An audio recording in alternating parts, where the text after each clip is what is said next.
Assalamualaikum warahmatullahi wabarakatuh. Perkenalkan, nama saya Yunia Sapitri dari kelompok 13. Baiklah, saya akan menjelaskan tentang sejarah perkembangan dinamika Thailand dan Malaysia. Sejarah perkembangan dan dinamika Islam di Thailand. Baiklah, di daerah Thailand terdiri dua bagian dengan agama, suku, dan etnis daerah dan budaya yang berbeda-beda. Bagian utara yang dikenal dengan Kerajaan Thai merupakan penganut agama Hindu terbesar, sementara di selatan penganut agama Islam. Dengan adanya dua wilayah tersebut sehingga memberikan gambaran dari sejarah kedua negara yang bersangkutan, yang dimana dinamika sejarah tentang kedua daerah tersebut pada awalnya adalah sebuah kerajaan dengan mempunyai dua raja dengan kepemimpinan yang sama, tetapi mempunyai agama yang sama, yakni penganut agama Hindu. Selanjutnya, daerah bagian utara. Pada awalnya terbentuk sebuah kerajaan yang bernama Sukhothai, kemudian digantikan oleh Kerajaan Ayutthaya. Pada pertengahan abad ke-14, Kerajaan Ayutthaya dikenal juga dengan Kerajaan Siam. Sementara di bagian selatan dikenal dengan Kerajaan Patani. Perpindahan kerajaan ini dari kerajaan yang selanjutnya tidak diketahui secara pasti karena penyebab dan pengaruhnya. Tetapi hal yang pasti adanya perebutan kekuasaan untuk memperluas wilayahnya masing-masing, yang dimana kerajaan yang kalah maka akan diambil oleh kerajaan yang menang dengan dibawa naungan kerajaan yang baru. Begitu juga hanya dengan wilayah bagian selatan dengan nama Patani, yang dimana sejarah awal terbentuknya tidak diketahui secara pasti keberadaannya. Namun, penulis mencari berbagai referensi untuk menceritakan sejarah awalnya, yang dimana terbentuk wilayah tersebut walaupun tidak secara menyeluruh yang diceritakan oleh penulis. Sejarah awal terbentuknya Patani secara garis besar berasal dari suku Melayu yang berasal dari Malaysia. Hijrahnya suku Melayu ke daerah ini yang dikatakan sebagai pendatang juga mempunyai keberuntungan, yang dimana keberuntungan yang luar biasa dari segi jalur utama sebagai jalur perdagangan. Oleh karena itu, daerah ini menjadi rebutan baik dari Kamboja, Pangan, India, Jawa, dan Sriwijaya untuk mematok wilayah ini.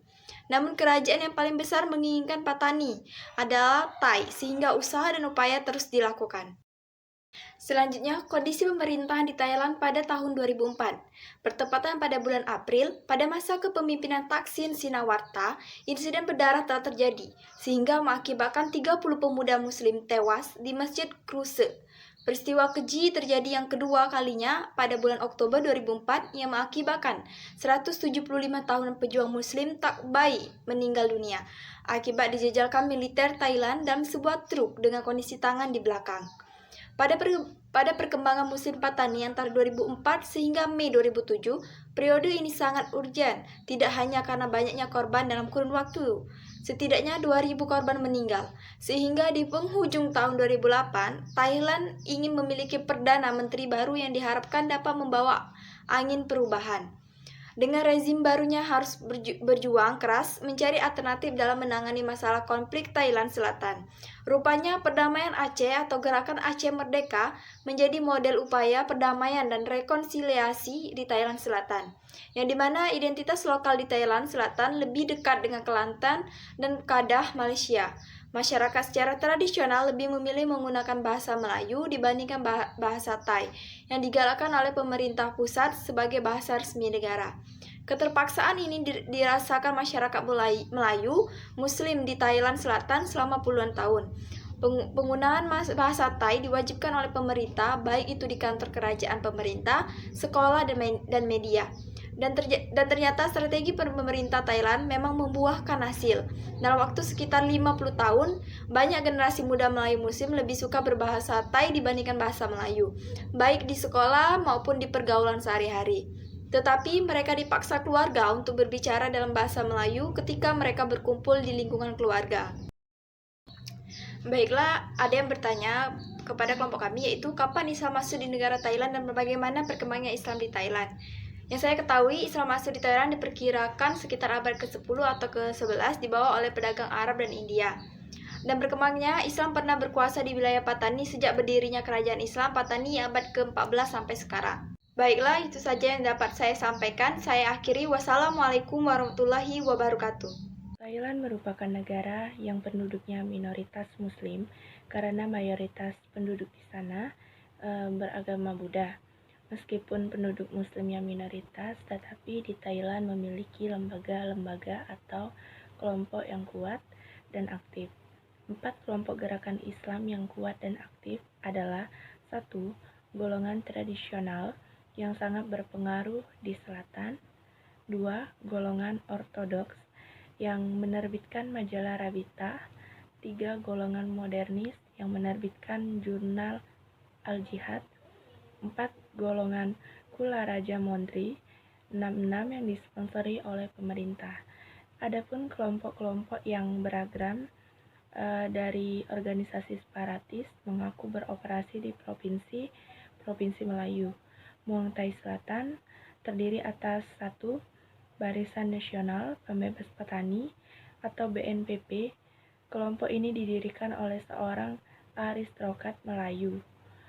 Yang kedua, Barisan Revolusi Nasional atau BRN didirikan oleh seorang guru agama yang mempunyai suatu sikap yang didasarkan pada ajaran kiri.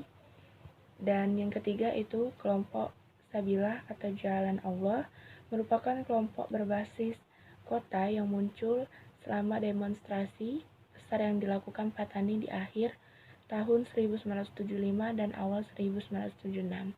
Yang keempat, Patani United Liberation Organization atau WULO merupakan organisasi muslim yang paling terkenal di Thailand. Dan sejarah dan dinamika Islam di Malaysia. Sejarah masuknya Islam di Malaysia tidak bisa terlepas dari kerajaan-kerajaan Melayu jauh sebelum datangnya Inggris di kawasan tersebut. Sebab kerajaan ini dikenal dalam sejarah sebagai kerajaan Islam dan oleh pedagang Gujarat melalui daerah kerajaan tersebut mendakwah Islam ke Malaysia pada sekitar abad ke-9.